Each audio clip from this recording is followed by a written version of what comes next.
l'abandon, l'humiliation, la trahison et l'injustice. Et à chaque blessure était associé un masque. Et quand on a la blessure du rejet, on est fuyant. On devient un fuyant. Et quand on a la blessure de l'abandon, on devient indépendant. Quand on a la blessure de l'humiliation, c'est le masochisme. Et l'injustice, nous avons la rigidité, la trahison, le contrôle. Le mardi passé, nous avions eu à parler de long en large, de fond en comble, de la blessure nommée le rejet. Et nous nous sommes basés sur les versets bibliques en parlant de Gédéon. Et nous avions parlé de Néhémie. Nous avions parlé de Gédéon dans ce sens que Gédéon se croyait abandonné par l'Éternel. Et il ne croyait pas qu'il était capable de pouvoir délivrer Israël. Mais quand l'ange est venu, l'ange lui a dit d'aller avec cette force qu'il a reçue. Et nous avions vu le cas de Néhémie. Quand les Ammonites, les Tobidjas, les Sambalates et les Arabes se moquaient de Néhémie pour la reconstruction, Néhémie était tellement focus sur ce qu'il était en train de vouloir faire. Même quand ils ont dit, même si un renard s'élance, la muraille va s'écrouler. Néhémie n'avait même pas fait cas à tout ce que ces gens se racontaient.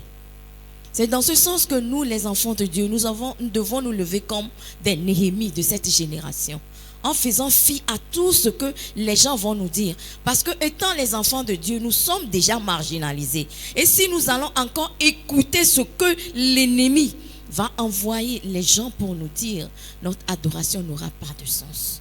Si tu es rejeté, le Seigneur ne te rejette pas.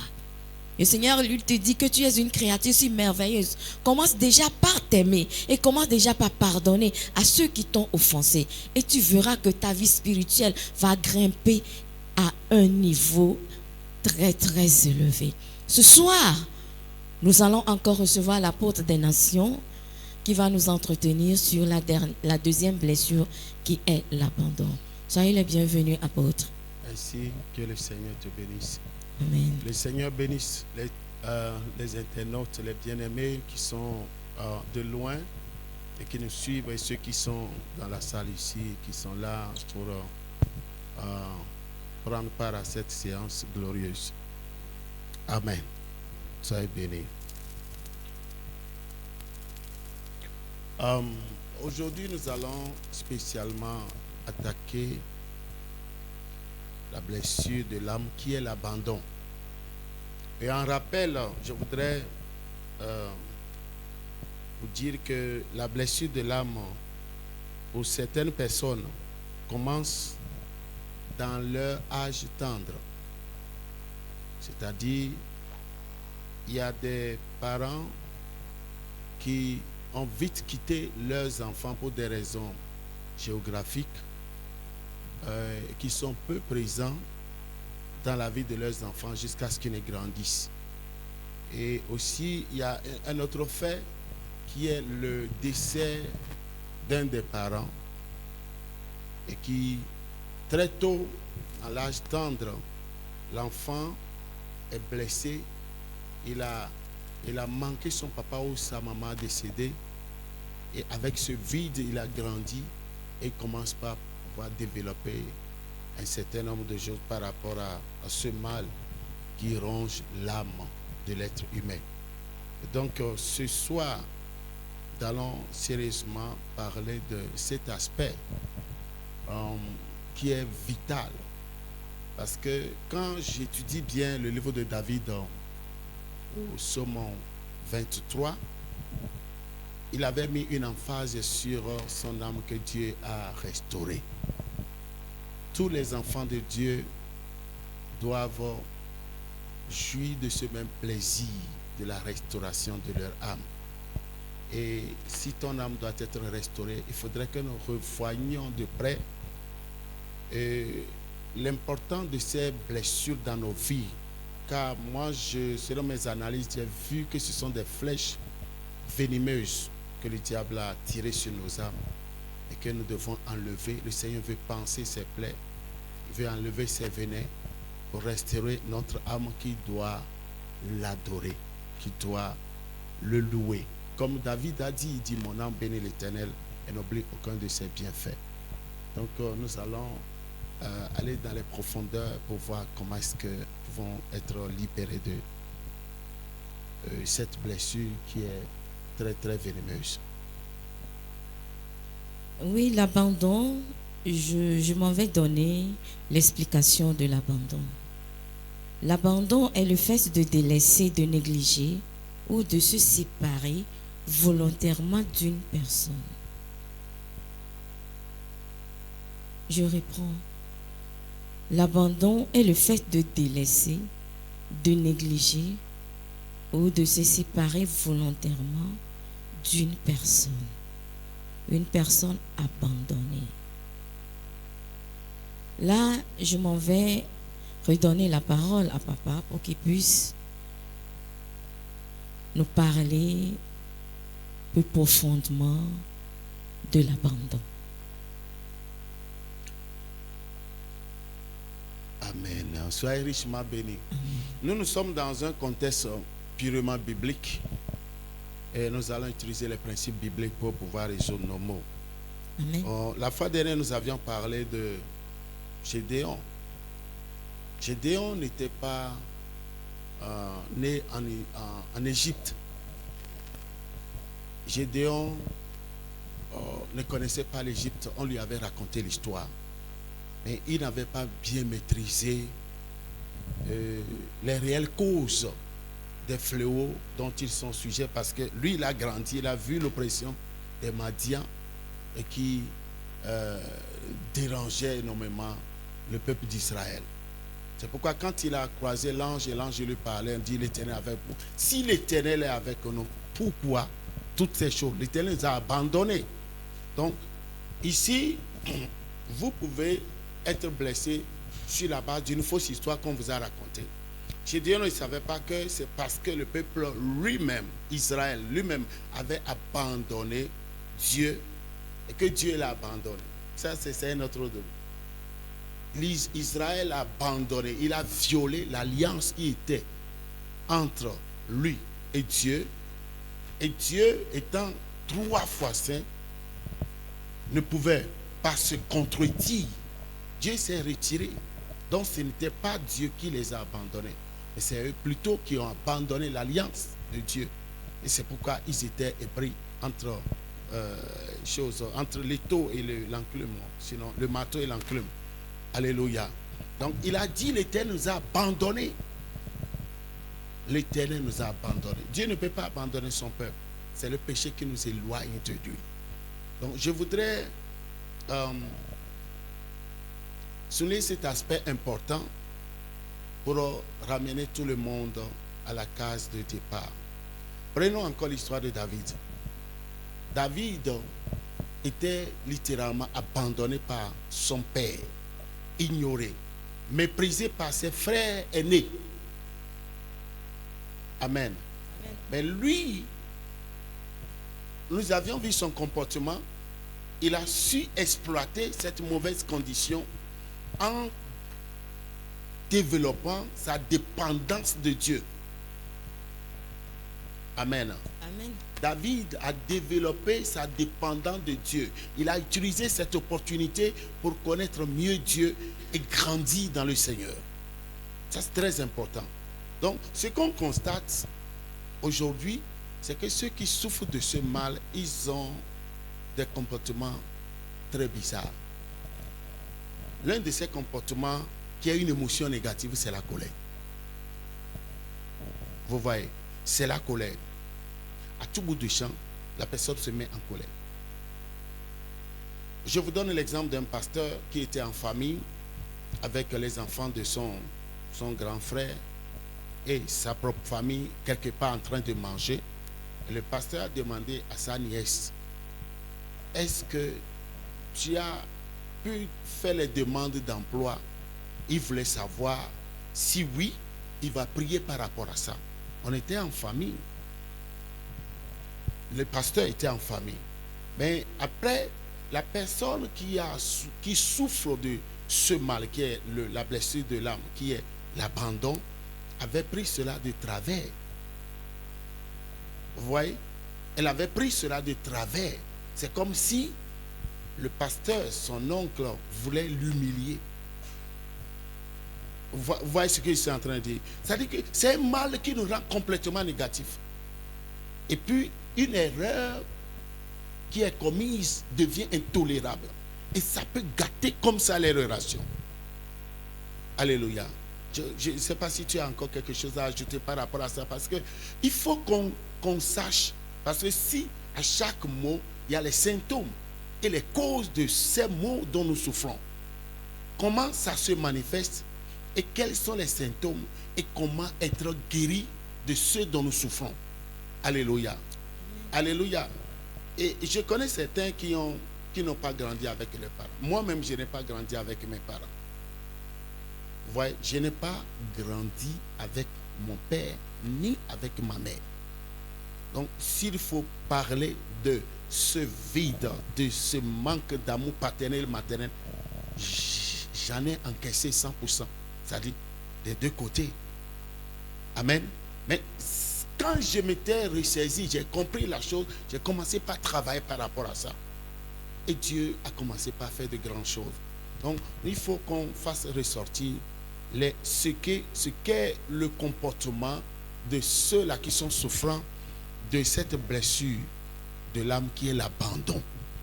Qu'est-ce qui se tourne dans la tête des gens? Quel est le comportement ou derrière quel rideau ces personnes essaient d'évoluer, de grandir? Ce voile doit être déchiré ce soir. Amen. Alléluia. Amen. Parce que Ésaïe 25, verset 7 à 8, 25, si tu pourras nous le lire. Ésaïe 25, verset 7 à 8. C'est un voile qui tue. C'est un voile qui détruit. C'est un voile que le diable met sur les enfants de Dieu. Et sous ce voile, il essaie de les détruire sous l'ombre comme la termite qui ronge ces objets. 25, verset 7 à 8. 7 à 8. Ésaïe 25, verset 7 à 8. Et sur cette montagne, il anéantit le voile qui voile tous les peuples, la couverture qui couvre toutes les nations. Il anéantit la mort pour toujours. Le Seigneur l'Éternel essuie les larmes de tous les visages. Il fait disparaître de toute la terre l'opprobre dans son peuple, car l'Éternel a parlé. C'est une opprobre. Se sentir abandonné, c'est comme si tu n'as personne. C'est comme si personne ne te regarde. C'est comme si personne n'est prêt pour t'écouter et essayer de voir ce que tu ressens. Personne ne peut te venir en aide. Vous voyez, de telles personnes, par exemple, qui est souffrante de ce mal, qui est l'abandon, si elle se marie, sa femme, ou si c'est un homme, si c'est une femme, son mari va souffrir. Pourquoi? Parce que même la communication ne marchera pas. Quand l'autre parle ou pense, c'est comme si, vous voyez, la personne qui est souffrante de ce mal, qui est l'abandon, est toujours sur sa défensive. C'est comme si on veut lui faire du mal encore, sur le mal qu'elle endosse. C'est ce qui est très mauvais. C'est pourquoi chez nous, les enfants de Dieu, la communication ne passe pas. Tu as envie d'aider quelqu'un, mais la personne est sur sa défensive. Au lieu de t'écouter, au lieu de voir les idées que tu lui apportes, elle rejette ça et puis elle devient très nerveuse devant toi. Alléluia. Amen. C'est très important. Ok, les attitudes et le comportement du dépendant. Le masque que l'on développe, c'est qu'on devient dépendant. On a la dépendance affective. Et on est dépendant de peut-être des substances aussi. La personne cherche constamment le soutien et l'approbation des autres. Cherche à attirer l'attention. La personne a cette difficulté de fonctionner seule. Vous voyez, non? C'est pour ça qu'on dit la personne est dépendante. Dramatise beaucoup. C'est ce que papa vient de dire. dramatise beaucoup pour un oui, pour un non, la personne est là à dramatiser. Peut-être si la personne torte et tu te mets à parler, la personne va dramatiser, dramatiser, dramatiser, même ce à quoi toi tu n'as même pas pensé. La personne est là à dramatiser. Et la plupart du temps, c'est la nature des enfants de Dieu. Par exemple, quand nous prêchons, des fois, les gens disent, on est venu dire à papa, on est venu dire à maman, comme si le Saint-Esprit n'était pas vraiment le Saint-Esprit Dieu pour pouvoir avertir nous, notre esprit, ou bien nous donner des messages. Des fois, quand nous posons des actes, par exemple, la dernière fois, il y a eu la permutation des pasteurs. Qu'est-ce qui s'est passé? Il y avait une des femmes qui me disait que le mari, le jour où la lettre était sortie, le mari l'a menacé, l'a demandé, est-ce que tu es venu dire quelque chose à maman? Tu es venu dire quelque chose à maman? Ah, comme si le surintendant, lui, n'avait pas le droit de faire mouvoir. Quand on est à un poste, arrivé à un moment, on te déplace de là pour que tu ailles aussi avoir de l'expérience dans autre chose. Vous voyez, quand on a la dépendance affective ou bien on a l'abandon, quand on pose un acte, on voit derrière l'acte, même si l'acte est innocent, la personne est là, la personne monte des scénarios. Tu te demandes des scénarios. Tu te demandes comment est-ce que la personne est arrivée à penser ça de toi. Peut-être que toi, tu n'as pas eu cette idée. Alléluia. Amen. La personne dramatise tout. N'accepte pas qu'on lui dise non. Elle dit que quand la personne, tu commences déjà par dire non, non, non, non, non, non. Comme la personne a la dépendance affective, ça cause de problèmes. Et leur principal, la peur qu'ils ont, c'est la solitude. La solitude. Quand nous avions eu à parler d'Absalom et de Tamar, nous avions vu que Absalom croyait que c'est comme ça que David avait abandonné sa petite sœur qui avait été violée.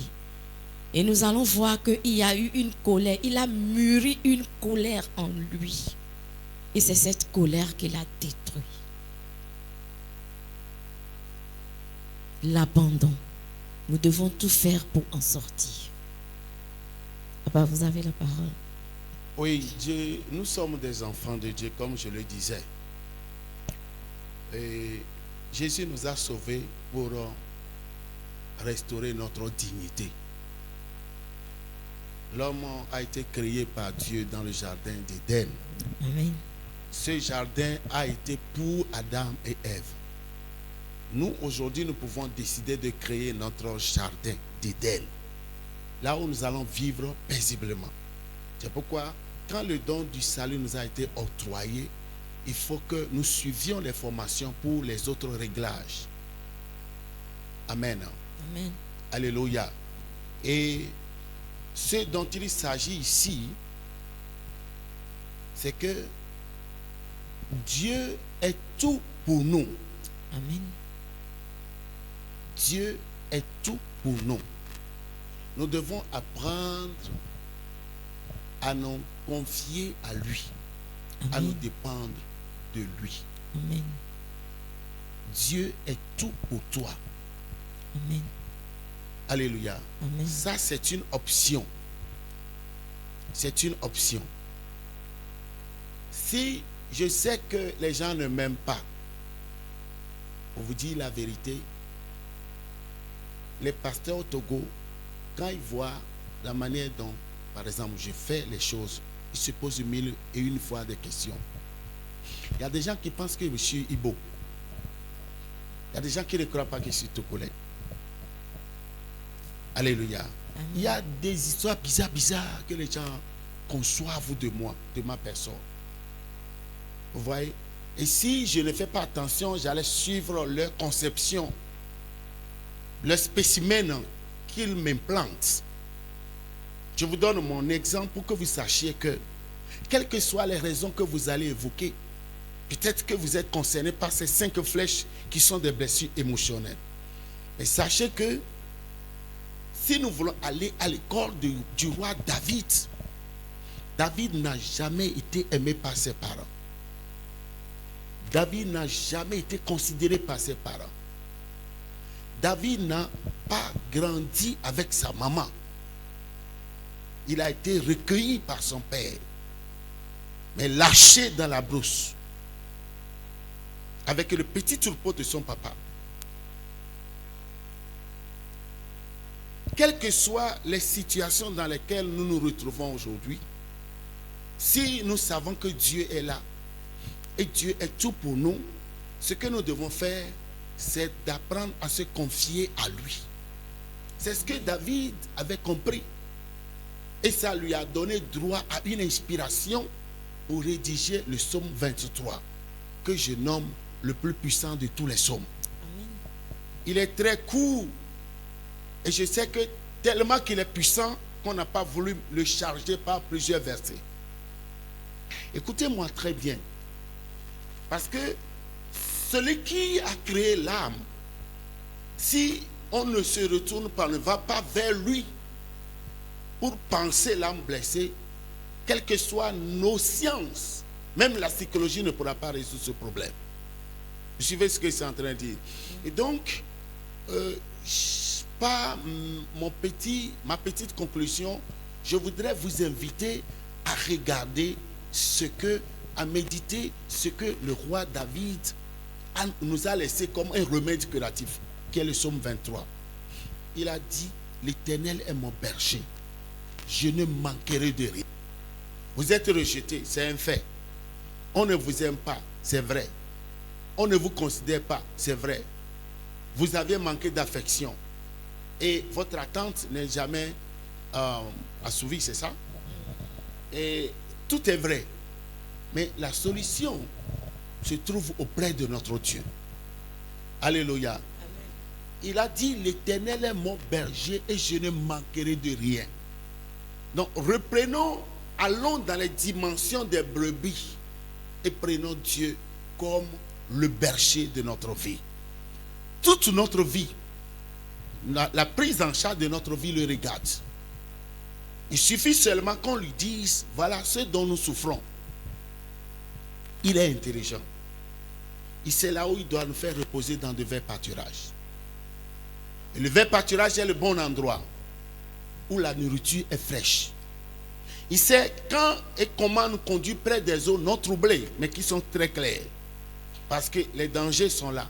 Il y a les serpents aquatiques, l'anaconda ou le python, ou le caïman, ou le crocodile. Les deux ne sont pas les mêmes. Il y a le caïman qui est plus petit avec un long groin. Le crocodile a une grande gueule. Vous voyez? Alléluia. Mais il dit, il me conduit près des eaux paisibles. Près des eaux paisibles. Ce qui est intéressant, il dit, il restaure mon âme. Il guérit mon âme. Ton âme doit être guérie. Alléluia. Aujourd'hui, si la communication ne passe pas entre enfants de Dieu ou dans les ménages, entre les couples, c'est parce qu'il y a eu ces antécédents. Il y a eu ces antécédents. Si tout le monde nous a abandonnés, Dieu ne nous a pas abandonnés. Dieu ne t'abandonnera jamais. Parce que ton âme est sa puce qu'il a mise en toi. Et à cause de cela, il demeure accroché à toi. C'est pourquoi la Bible dit, Dieu ne veut pas que le pécheur meure dans ses péchés. Et si tu ne l'avertis pas, et s'il meurt dans son péché, Dieu te demandera son sang. Amen. Alléluia. Alléluia. Donc ici, pas à pas, nous allons commencer par nous confier à Dieu. Et c'est Dieu maintenant, après nous avoir sauvés, va commencer par faire un travail pour la guérison de nos âmes. La restauration de ton âme. Et quand tout sera fait, tout ce que tu avais reçu comme coup sera classé. Ton passé sera classé et tu vas pouvoir faire face à ton futur. Alléluia. Alléluia. Parce que à tout bout de champ, à tout moment, on pourra être blessé par l'une de ces flèches. Mais si tu es aguerri, quand ça vient, tu dois pouvoir le savoir. Dire, ça c'est une flèche, c'est une blessure. Je la garde quelque part parce que l'Éternel est mon berger. je ne manquerai de rien. Alléluia. Amen. Amen. C'est très important. J'ai commencé par savourer ce psaume. J'ai vu qu'il est très profond. Il est fort profond. Quand Dieu prend soin de toi, c'est un bon docteur, un bon médecin, un bon père, un bon Dieu. Il a un nom qu'il utilise pour nous aider, qui est Jéhovah Jireh. Alléluia. Il sait pourvoir aux besoins de ses enfants. Alléluia. Et il sait comment leur donner du repos. Il est Dieu. Amen. Alléluia. Quand Dieu va te refaire, les gens maintenant qui te manquaient de respect et qui étaient utilisés par le diable pour jouer ces rôles des blessures émotionnelles, vont revenir vers une nouvelle personne qui sera toi. Alléluia. Et les témoignages et les conversations ne seront plus les mêmes. Amen. Alléluia. Apôtre des Nations, merci pour le développement puissant. Et comment faire pour devenir une personne comme David? Vu que peut-être dans l'enfance, tu as eu à manquer de tout. Que ce soit la nourriture, de l'affection maternelle, de l'affection paternelle.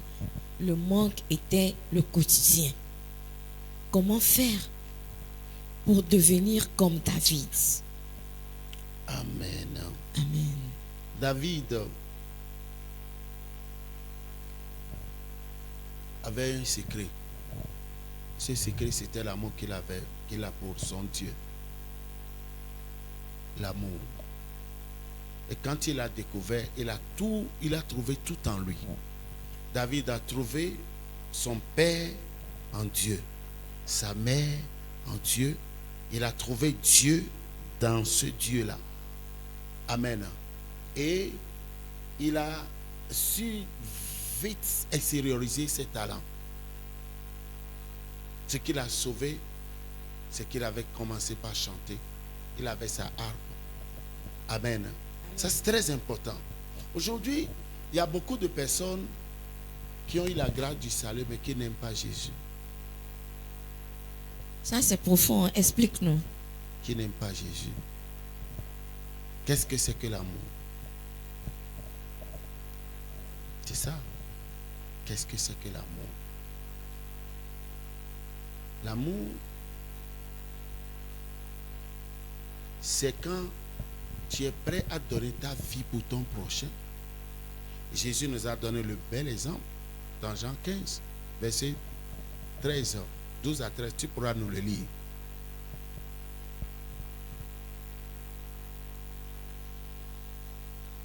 Alléluia. Alléluia. Nous sommes toujours en train de voir comment devenir comme David. Hein? Jean 15. Il y a verset 12 à 13. C'est ici mon commandement. Aimez-vous les uns les autres comme je vous ai aimé. Il n'y a pas de plus grand amour que de donner sa vie pour ses amis. Il n'y a pas de plus grand amour que de donner sa vie pour ses amis. Donc le vrai et véritable amour, c'est quoi? C'est de réaliser que rien ne nous séparera de l'amour de Dieu. Paul l'a dit dans Romains 8. Qui nous séparera? Romains 8, 35. Qui nous séparera de l'amour de Christ? Serait-ce la tribulation ou l'angoisse, ou la persécution, ou la faim, ou la nudité, ou le péril, ou l'épée? Selon qu'il est écrit, c'est à cause de toi qu'on nous met à mort pour tout le jour, et qu'on nous regarde comme des brebis destinées à la boucherie. Alléluia. Et la Bible, dans toutes ces choses, nous sommes plus que vainqueurs. Et le verset 38, tu es là, 38 nous dit, c'est très fort. Car j'ai l'assurance que ni la mort, ni la vie, ni les anges, ni les dominations, ni les choses présentes, ni les choses à venir, ni les puissances, ni la hauteur, ni la profondeur, ni aucune autre créature ne pourra nous séparer de l'amour de Dieu manifesté en Jésus-Christ, notre Seigneur. Paul avait compris la leçon. Alléluia. Donc, aimer Jésus, c'est de l'aimer comme il nous a aimés. Et rien ne pourra nous séparer de lui. C'est pourquoi on a vu des frères qui sont convertis et à cause de leur ancienne religion, ils sont devenus des martyrs. Ils ont refusé de renier Jésus. Et maintenant, entre nous, comment est-ce que cet amour doit se manifester? C'est quand nous sommes prêts à mourir pour nos frères. Vous voyez? Donc le problème ici entre nous et Dieu, par rapport à la relation de David avec Dieu, c'est que David, il était tout pour Dieu et Dieu était tout pour lui. Donc nous devons valoriser la grâce du salut. Dieu nous a aimés, il a donné sa vie, Jésus, pour nous. Nous devons lui donner le retour, qui est de l'aimer. Quand nous l'aimons, nous devons savoir que quand on aime quelqu'un, on ne l'offense pas. On fait tout pour lui plaire. Ou bien, on fait tout pour ne pas l'offenser. C'est ça le problème. Donc, pour revenir à la question de David, c'était son secret. Et il a accepté sa condition de rejet. Mais, pouvant mettre, il a essayé également de mettre en valeur le temps. Vous voyez ce qu'il est en train de dire. Il a mis en valeur le temps. Il s'était formé dans la brousse.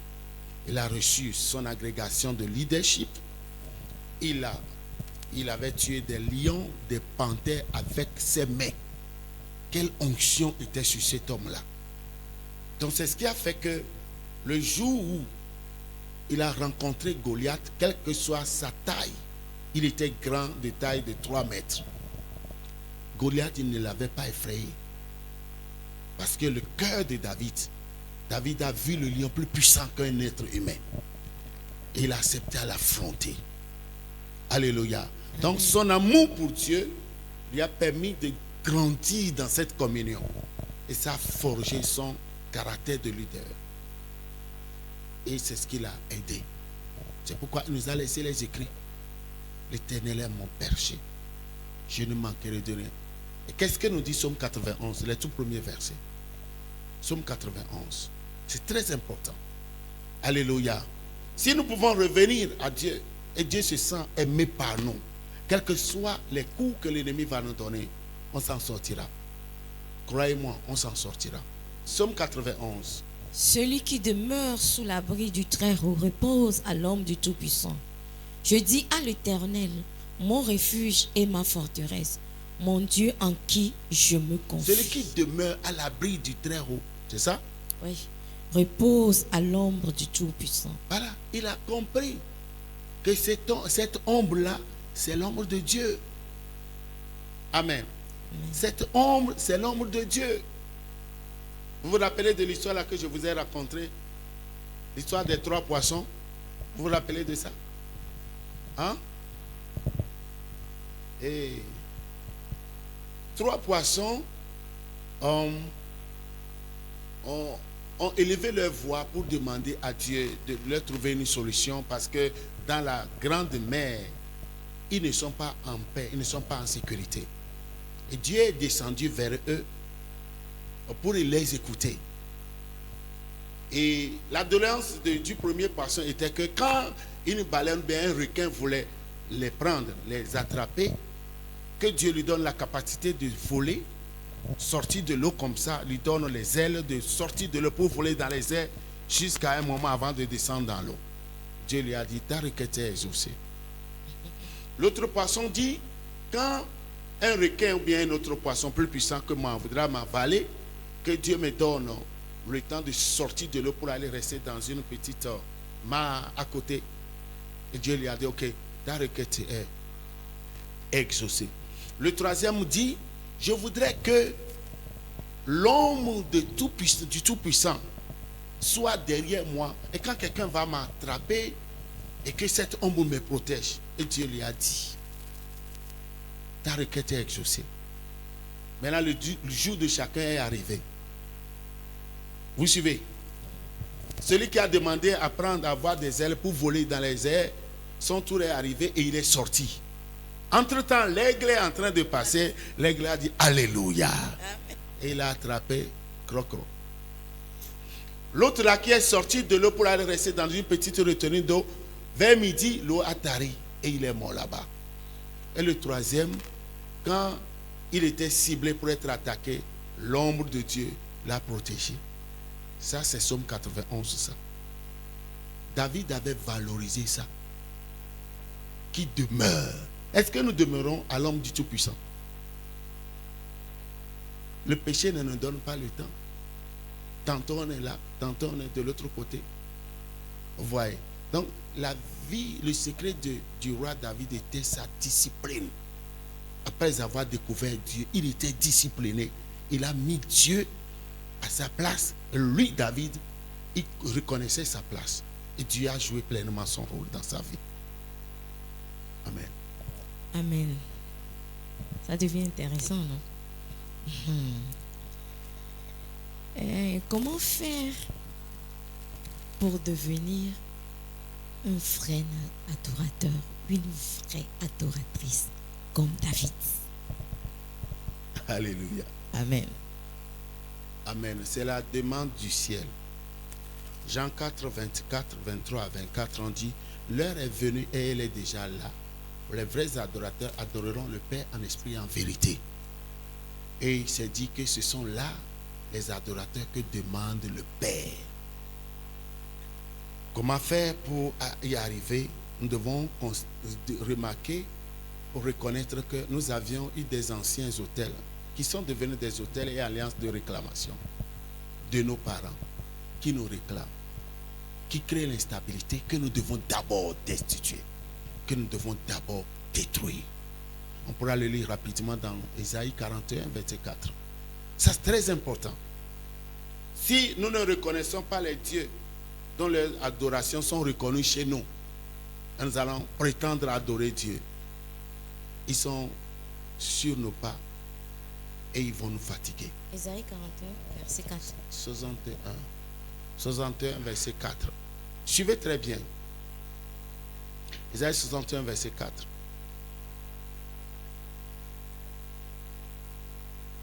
Oui. Ils bâtiront sur d'anciennes ruines et relèveront d'antiques décombres. Ils renouvelleront des villes ravagées, dévastées depuis longtemps. Voilà, c'est l'image des hôtels à démolir. Parce que l'ADN est là, le sang est là, les chromosomes sont là, sur d'anciennes ruines. Ils relèveront des villes ravagées. Alléluia. Donc Dieu nous a appelés, on doit passer par la délivrance, on doit détruire les hôtels. Et maintenant, on commence par suivre les béaba chrétiens. Les principes chrétiens pour pouvoir suivre notre croissance normale. Amen. Amen. Et quand on reçoit Jésus, on doit être baptisé des eaux pour sceller son salut. Après tout, on doit recevoir le baptême du Saint-Esprit. Parce que c'est lui qui est venu pour sanctionner, c'est-à-dire sceller le christianisme, c'est-à-dire l'Église, le jour de la Pentecôte. Donc nous devons le recevoir et nous devons l'accepter, à prendre le contrôle de notre vie. Il est notre enseignant, il est notre guide, il est tout pour nous. Donc c'est lui qui maintenant va nous amener à explorer ce domaine qui est l'adoration. On pourra devenir un vrai adorateur quand sur le processus qui est établi par la Bible pour grandir et progressivement, parce que c'est de nouvelles habitudes. 2 Corinthiens 5, 17 déclare que si quelqu'un est en Christ, il est devenu une nouvelle créature. Donc chaque enfant de Dieu est comme un bébé naissant. Donc en grandissant dans la foi, c'est comme on apprend l'alphabétisation. L'enfant, il commence par prononcer les petits mots en Christ, comment prier, comment faire ceci, comment faire cela, pourquoi lire la Bible, pourquoi prier, pourquoi évangéliser, pourquoi aimer. Et nous allons grandir avec ça. Et si nous grandissons avec ces principes, et on nous dit, voilà maintenant, adorer Dieu, c'est ce que ça donne.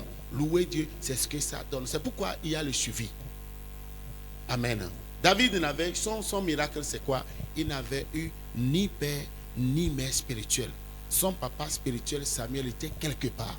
Avant son papa, David, lui, il a déjà découvert Dieu. C'était son miracle. Mais aujourd'hui, nous avons tout. Il y a les apôtres, il y a les pasteurs, il y a les diacres, il y a l'église, il y a les bibles, il y a tout. Mais pourtant, donc pour devenir un vrai adorateur comme David, il y a les principes à suivre. Quand on suit ces principes, le jour où tu rates un culte, tu dois chercher à savoir ce qui a été fait à ton absence. Aujourd'hui, ça ne nous intéresse pas. Alléluia. Tu dois tout faire pour ne rien rater. Si tu es disponible, tu dois être ponctuel et faire exactement ce qu'on attend de toi. Si on dit d'adorer, tu dois fermer tes yeux parce que tu as besoin de te concentrer. Si on dit de louer Dieu, tu dois le faire. Si on te dit de lire la Bible aujourd'hui, dans la semaine, chaque personne doit lire la Bible 2 heures de temps, 3 heures de temps. Il faut le respecter. Tout ce qui sort de la bouche de l'homme de Dieu, respecte-le. Parce que Jésus a dit, celui qui vous écoute, m'écoute. Et celui qui m'écoute, écoute celui qui m'a envoyé. C'est une discipline à suivre.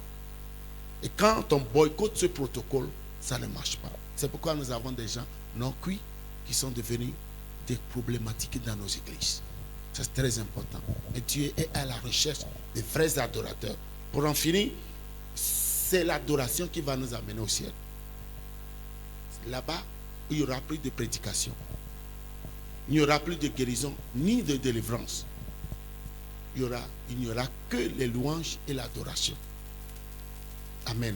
Donc il faudrait que ce sujet soit revu pour qu'on puisse le matérialiser, que tout le monde se prépare pour le ciel à cause de ça. L'adoration, les adorateurs. Amen. Amen. Quel est l'impact de la blessure de l'âme nommée abandon sur les foyers, les couples, les enfants? Oui, l'impact est visible. Ça crée le manque d'attention, le manque de communication. Il n'y a que la colère, les cris, la méfiance. Et l'attention elle est toujours tendue. Vous voyez.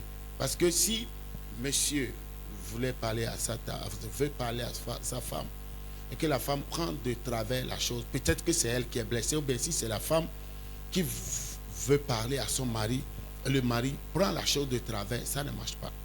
Donc les enfants aussi, vu l'attention, parce qu'ils sont des inspecteurs, quand l'atmosphère n'est pas bonne, les enfants le savent. Et si le papa est en colère, ça fait fuir les enfants, ainsi que la maman. Donc ce climat des choses dans les foyers fait que il y aura un développement d'une atmosphère d'isolement. Il y a le loneliness, ce qu'on appelle, les gens vont vouloir rester seuls dans leur cœur. Chacun va se refermer sur lui-même. Et quand tu cherches quelque chose, tu n'en trouves pas, tu t'enflammes.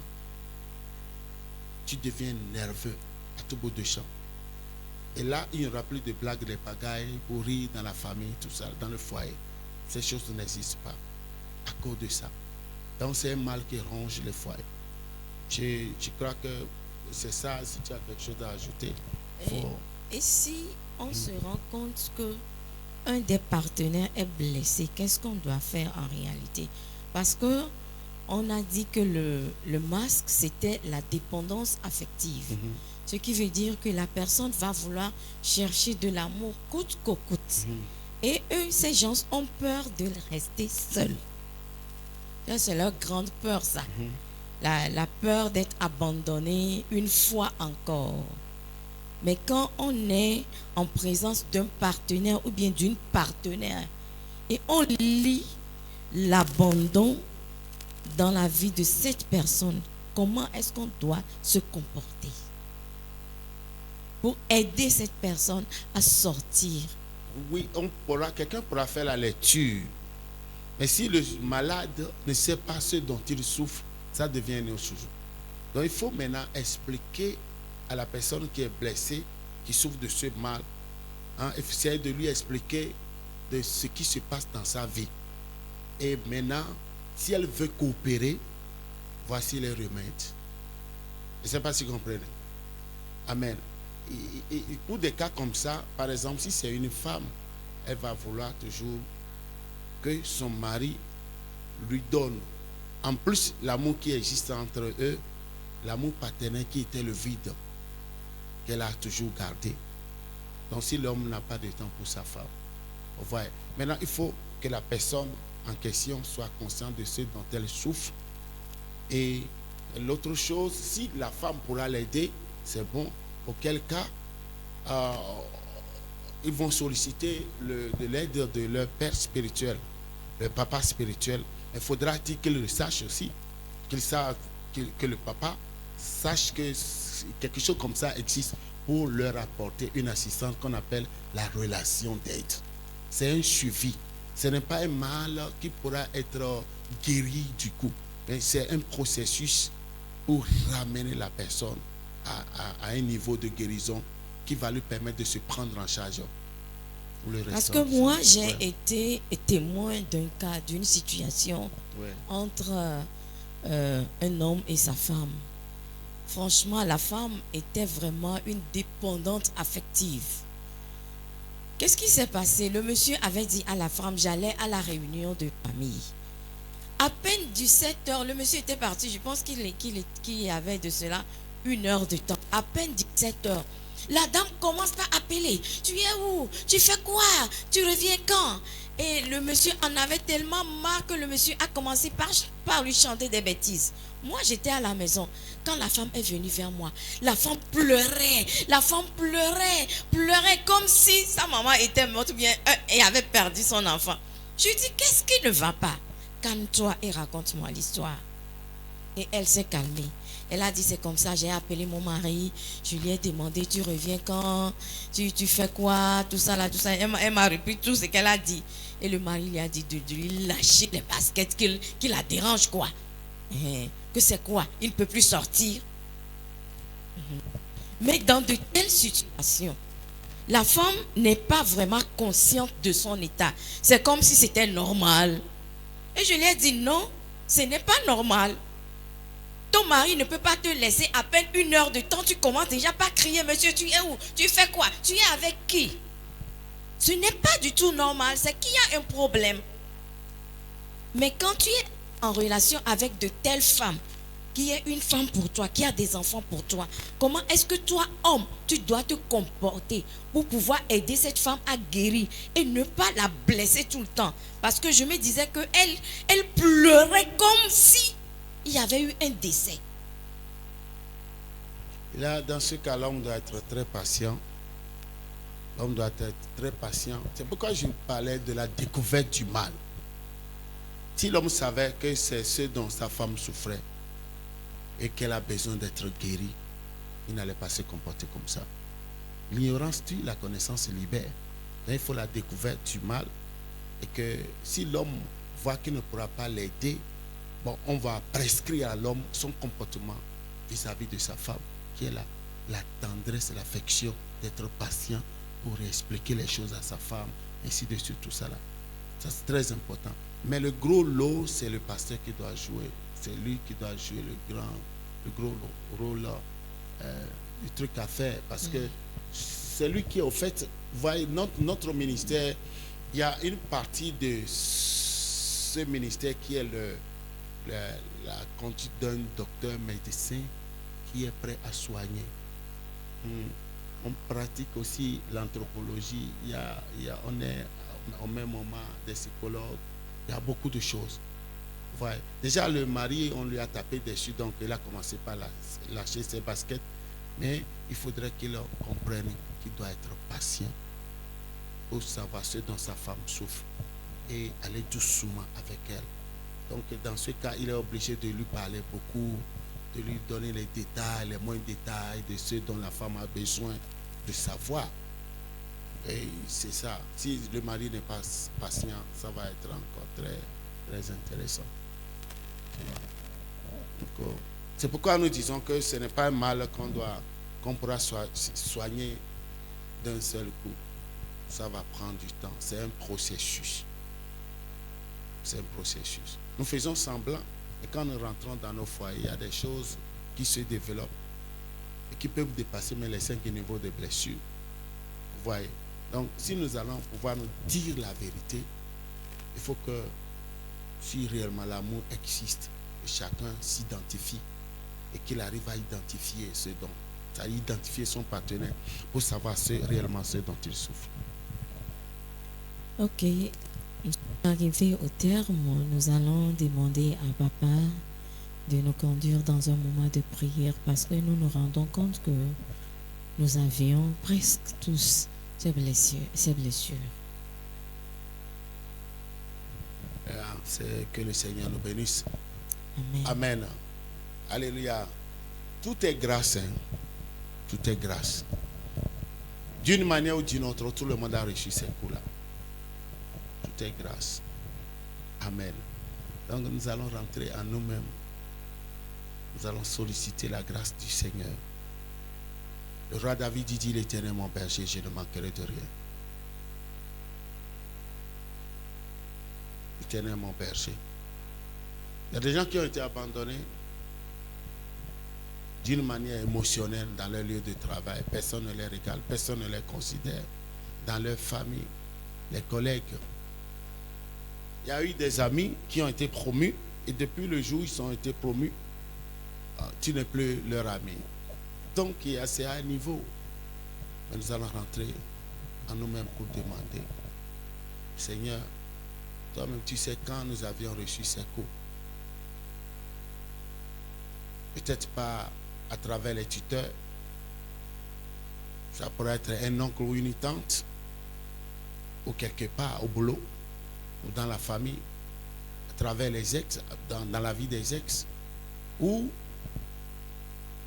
par nos partenaires de mariage, les partenaires de service, ceux avec qui on travaillait, mais à la dernière minute, ils nous ont tourné le dos. Ils ont fait de mauvais rapports sur nous. D'autres se sont retrouvés en prison pour des choses pour lesquelles ils n'ont été jamais fautifs. Et quelles que soient les origines de ce mal, l'Éternel est ton berger. L'Éternel est ton berger. Et tu ne manqueras de rien. L'abandon est réel. Et ça laisse des marques. C'est comme des tatous. Mais le sang de Jésus pourra effacer ces taches-là. Pour restaurer notre âme. Amen. Je déclare qu'au nom de Jésus, si les gens comme David pouvaient dire l'Éternel est mon berger, David a été restauré. David a vu en Dieu le tout. Il était allé dire qu'il ne pouvait pas offrir quelque chose à Dieu qui ne lui coûtait rien. Il a dit que celui qui le gardait ne sommeillait ni ne dormait. David a vu Dieu à un niveau très élevé. Amen. Et Dieu était au-dessus de ses ennemis. Dieu était au-dessus de ses problèmes. Dieu a toujours été avec David. Malgré ses fautes, malgré ses péchés. Aujourd'hui, David est pour nous un personnage historique. Mais nous sommes les personnages prophétiques. Peut-être que toi qui es ici, ou toi qui nous suis à travers les réseaux, tu n'as pas encore identifié ce type de mal en toi, mais qui est sous un voile, qui te ronge comme de l'acide. Que Dieu te guérisse. Amen. Que Dieu t'assiste. Amen. Que Dieu restaure ta vie. Amen. Qu'il restaure ton foyer. Amen. Qui a reçu ce coup et qui est en train de s'affaisser. Je demande que ces pieux soient redressés au nom puissant de Jésus. Ton moral qui a été atteint, ta psychologie qui est atteinte, ton âme qui a été touchée, qui a créé l'âme, qui a créé l'esprit humain, qui a créé le corps, qui a créé l'être humain à son image, selon sa ressemblance, c'est Dieu. Je te représente à Dieu. Nous nous présentons à Dieu et demandons que Dieu restaure les moindres détails, les parties les plus cachées de nos vies qui sont en train d'être rongés, qui sont en train d'être pourris. Que Dieu les restaure, que Dieu les guérisse, que Dieu guérisse ton cœur, que Dieu guérisse ton âme, qu'il te donne une nouvelle perspective, qu'il ouvre tes yeux, qu'il te donne de comprendre que l'Éternel, il est le seul qui est ton berger. C'est lui qui a dressé pour toi une table à ta destinée et te fait asseoir. C'est lui qui a oint dur ta tête et ta coupe doit forcément déborder. Parce que tu es un roi, parce que tu es une reine. Tu as un territoire. Tes ennemis vont rester devant toi. Ils t'avaient combattu. Ils t'ont poursuivi. Mais maintenant, il est trop tard. L'Éternel est ton berger. Tu es établi aujourd'hui comme roi sur ton territoire. Tu es établi aujourd'hui comme reine. Et Dieu te donne ton sceptre de commandement. Et le sceptre de la méchanceté ne pourra plus régner dans ta vie, régner dans ton foyer, régner dans tes affaires, régner dans cette commission. Ce sceptre est anéanti. Au nom de Jésus. L'Éternel te restaure. L'Éternel guérit ton foyer. L'Éternel guérit ton partenaire. L'Éternel guérit ton cœur. L'Éternel guérit ton frère. L'Éternel guérit cette personne qui nous suit de loin et de près. Que l'Éternel guérisse son cœur. Amen. Soyez tous touchés.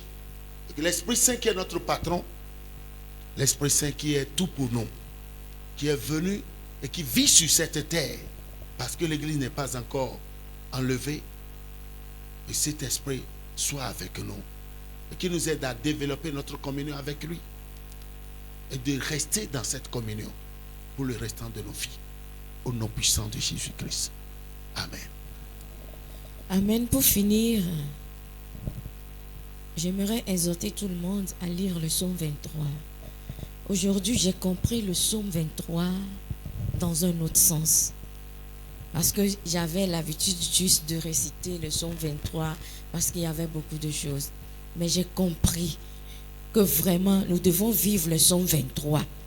Nous devons laisser le psaume 23 travailler tout en nous.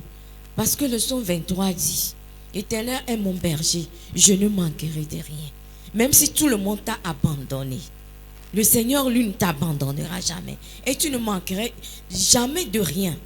Il me fait reposer dans de verts pâturages. Il me dirige près des eaux paisibles. C'est-à-dire qu'il prend soin de toi. Il te protège. Il restaure ton âme. Même si les gens envoient des flèches enflammées, le Seigneur, lui, il restaure ton âme. Même si les gens envoient des paroles méchantes concernant ta vie, ta destinée, le Seigneur restaure ton âme. On dit, il me conduit dans les sentiers de la justice à cause de son nom. Quand je marche dans la vallée de l'ombre de la mort, je ne crains aucun mal, car tu es avec moi. Ta houlette et ton bâton me rassurent. Tu dresses devant moi une table en face de mes adversaires. Tu oins d'huile ma tête et ma coupe déborde. Oui, le bonheur et la grâce m'accompagneront tous les jours de ma vie et j'habiterai dans la maison de l'Éternel jusqu'à la fin de mes jours. J'espère bien que ce soir, vous avez compris ce psaume comme moi aussi je venais de le comprendre. Et que dorénavant, nous n'allions même plus sortir de la maison sans lire ce psaume. Parce que ce psaume bâtit bien notre âme et restaure notre âme. Restaure notre âme. Vous êtes bénis ce soir. Et nous mettons maintenant terme à notre émission. Au nom de notre Seigneur Jésus-Christ. Shalom. Soyez bénis.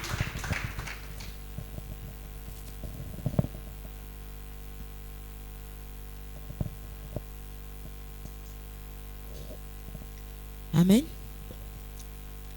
Enya kiomi blanc au troya enya mi pun pokudo le